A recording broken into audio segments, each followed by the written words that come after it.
naqar ak tiis la waa Pikine gonte ca àjjuma ca ngoon ginnaaw ba ñu faatee ab soxna si di Fatou Kiné ca boutique ba nga xam ne fa la doon daanee dooleem di boutique boo xam ne dafay yëngu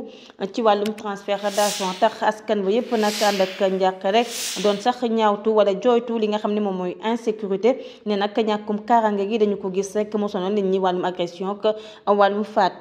kañu jàppoon ne nag moom mooy suspect numéro 1 doon liggéey ak moom ñi nga xam ne nag ñoom ñooy takk der yi ba ñu fa ñëwee rek ngi def liggéey boobu le muy waa police scientifique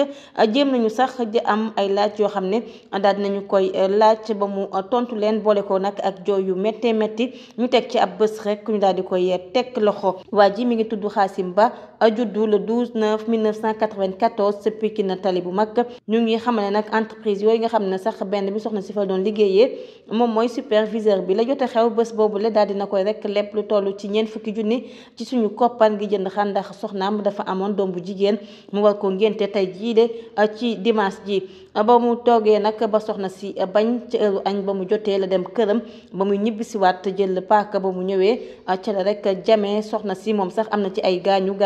ba mu defee la muy def ba pare nag jël na paaka ba dem ca këram raxas ba mu set